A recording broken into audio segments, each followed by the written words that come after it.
নমস্কার। আজকে বিশেষ কিছু আলোচনা করব। আপনাদের খুব এসেনশিয়াল এই আলোচনাটা শুনবেন ভালো করে, তাহলে বুঝতে পারবেন আপনাদের।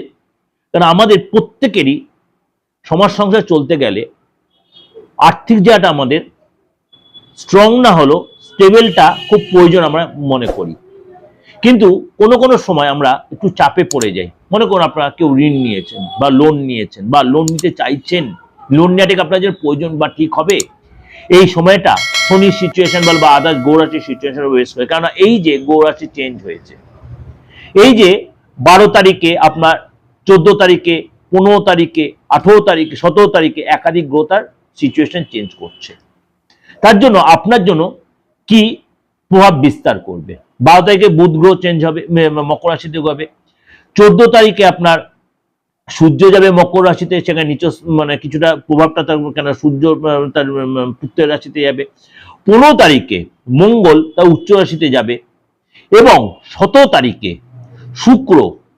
শুক্র যাবে মকর রাশি। সুতরাং এই যে একাধিক গ্রহের মেজর চেঞ্জ আপনার জন্য কি প্রভাব বিস্তার করবে আপ টু ফেব্রুয়ারির 15 তারিখ পর্যন্ত আপনার জন্য কি প্রভাব বিস্তার করবে। কেননা আপনার মানে শত্রু কি আপনার মাথা চাড়াতে উঠবে, না শত্রু দমন হবে? না আপনি কি লটারি টিকিট আপনি পাবেন, তার জন্য লটারি প্রোগ্রামটা আপনাকে দেখতে হবে। আপনি এক্সট্রা করে ধান্দা হবে, মানে একাধিক শত্রু থেকে অর্থ লাভ কি হবে আপনার? তাহলে সেই জায়গাটা আপনার জানতে হবে। আপনি যে লোনটা আপনি অনেকদিন ট্রাই করছেন, লোনটা কি পাবেন বা লোনটা কি শোধ করতে পারবেন? হঠাৎ কোনো ফাটকা ইনকাম কি হবে, বা দীর্ঘদিন মার্কেটে যে অর্থটা পড়ে আছে সেটা কি আপনার আসবে, বা নতুন চাকরি খুঁজছেন সেটা কি আপনি পাবেন? তার জন্য এই প্রোগ্রামটা আপনাকে দেখতে হবে। তার জন্য বললাম প্রোগ্রামটা খুব এসেনশিয়াল আপনাদের জন্য। চলুন তাহলে জেনে নিই আজকে আপনার জন্য কি অপেক্ষা করে আছে। এই মানে আমি বলবো আপনাদের ঠিক মানে 12 তারিখে যেহেতু বুধ চেঞ্জ হচ্ছে আপ টু 18 তারিখ পর্যন্ত যে একাধিক গ্রহ সিচুয়েশন, তার থেকে আপনি ফেব্রুয়ারি মাসের 15-17 তারিখ পর্যন্ত আপনাদের জন্য কি অপেক্ষা করে আছে। অর্থাৎ আপনারা মানে প্রতি মুহূর্তে দেখছেন হ্যাকেল হয়ে যাচ্ছেন। সেই হ্যাকেল পানাটা কি কাটবে?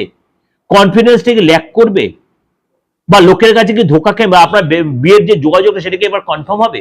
সেটার জন্য কিন্তু আজকে আপনাকে এই প্রোগ্রামটা শুনতে হবে। চলুন তাহলে জেনে নিই আপনার জন্য কি অপেক্ষা করে আছে।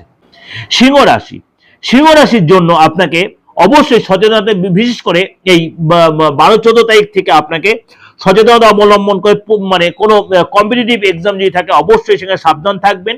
দেখবেন জানা যে আপনি ভুল করে আসছেন, আপনার সুযোগ হাতছাড়া হয়ে যাচ্ছে, আপনার সন্তানের কাছ থেকে টেনশন বাড়ছে, আপনার রাগ জেদ বেড়ে যাচ্ছে, আপনার অহেতু আপনি কোনো বদনামে জড়িয়ে পড়ছেন, আপনি কোনো আইনি ঝামেলায় জড়িয়ে পড়ছেন। সিংহ রাশির লোকেরা বি কেয়ারফুল, কোনো আইনি ঝামেলায় জড়িয়ে বেশি লোভ করতে যাবেন না।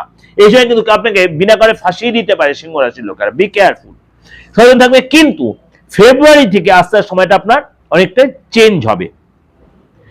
সুতরাং আপনার সচেতন থাকতে, টেনশন কিন্তু আপনার বাড়বে। আর্থিক যারা আপনার টেনশন, আপনি এই সময় যে ঋণ নিয়ে থাকবেন, লোন নিয়ে থাকেন, অল্প অল্প শোধ করে দেওয়ার চেষ্টা করবেন এবং আপনাকে বিনা কারণে আপনি অপদস্থ হতে পারেন। এটা আপনাদের আমি ওভারঅল একটা প্রেজেন্টেশন দিলাম, অবশ্যই আপনাদের ভালো লাগবে, অবশ্যই ভালো লাগবে। কেন এই যে প্রেজেন্টেশনটা, এই যে একাধিক গ্রহ মেজর ট্রানজিট মকর রাশিতে হচ্ছে, সুতরাং আপনার রাশির ক্ষেত্রে কি এফেক্ট হচ্ছে সেটা আপনি অবশ্যই আমার প্রোগ্রামটা দিলে জানতে পারবেন।